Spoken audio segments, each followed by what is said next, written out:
Shalom Avracha. This evening we study together the parasha of this week, Parashat Vayeshev, wherein we study about the great strife in the family of our father Yaakov and the almost unexplainable hatred between Joseph and his brothers.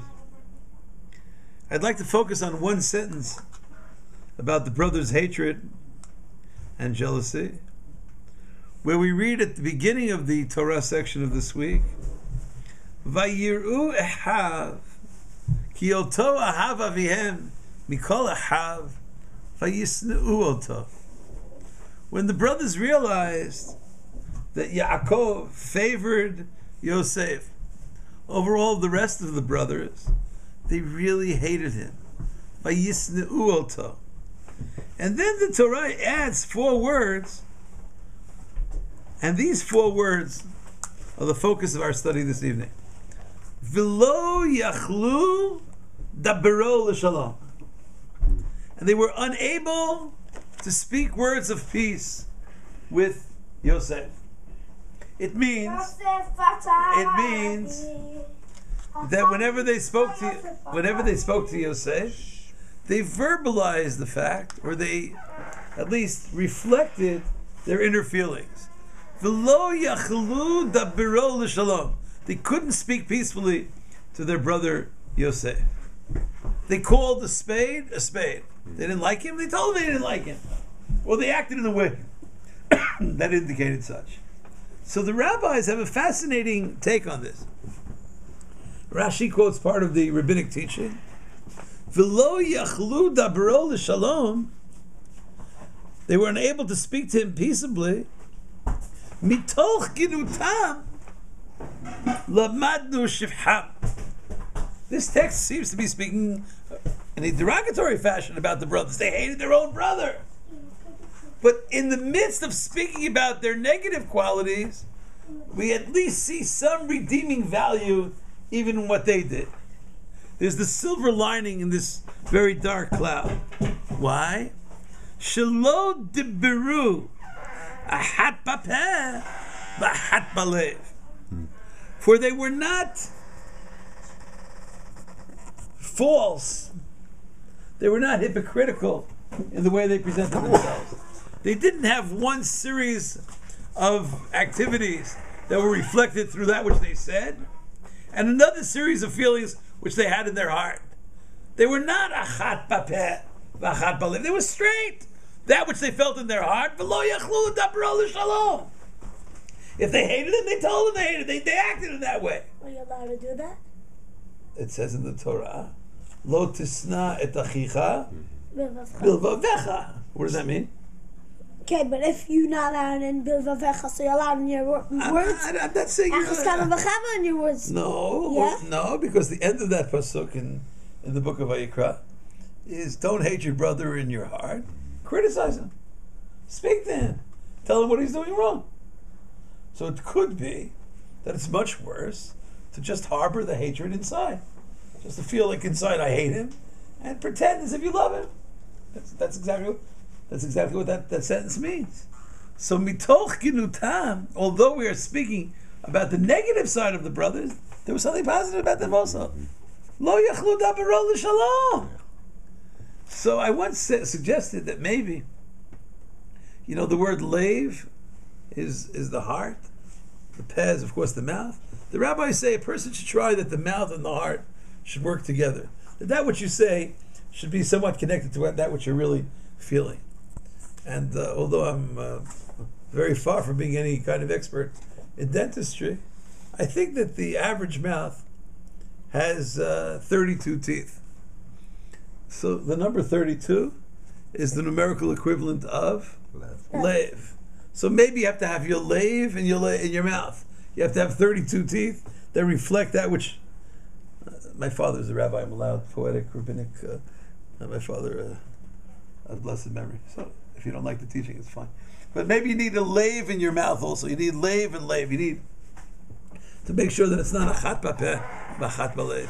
and this is very, very, very important, that when we are able to, at least, as Elio was saying, to express the feelings that we have, discomfort with others, we feel certain feelings, we begrudge other people's activities. Of course, a higher level would be to understand maybe mitigating circumstances, to understand levels of love. But if we cannot reach that level, if we cannot reach that level, if we can do it, fine. If not, then at least work it out with the other person. The pasuk seems to be saying that they didn't pretend to be smiling to Yosef. They told him, what you're doing is terrible. Your dreams are terrible. Your activities are terrible. Your aspirations are unacceptable. And that's a positive side of the brothers' activities. We read in the book of Tehillim, we study there, at least according to one reading of chapter 118, there's a verse that says, Adonai li be'ozirai va'ani ereh v'sonai, which could be translated as, I need God to be with me when dealing with those who are pretending to help me. Hashem li ba'ozrai. When someone comes and makes believe that they're really helping you, and they're not, then only God can be. Va'ani ereh v'sonai. And I will take care of my enemies. What's the expression in English? God protect me. God protect me from, I will deal with my enemies, but God protect me from my friends. Such an expression. Hashem li ba'ozrai. I think you can fit that into this verse here. Va'ani ereh v'sonai. If a person knows that this particular enemy is an enemy, then I can deal with it. And if they pretend to be loving and caring and connected, then it's much more difficult to fight such a force. Vayeshev, this parasha is usually read the Shabbat before Chanukah.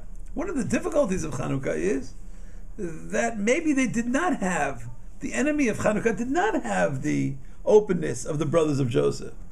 They never said, we hate you. They never said, we want to destroy you. It was always with the pretense of, we will teach you, we will open you up, open your minds and hearts to greater levels of culture. And that's a very difficult enemy to deal with. Haman on Purim, it's a one-day holiday because it's open shut, black and white. I want to murder you, I want to destroy all the Jews. Okay, so we understand that immediately and we can celebrate that without any difficulty. Chanukah is much more subtle. Were the Greeks our enemies? I mean, did they state in any way that they hate the Jews? Did they ever say that they want to destroy Jews or Judaism? And since they didn't do that in an open way, maybe Vayeshev is a certain kind of level of an understanding of different levels of hatred as well. In Proverbs, I'm sorry?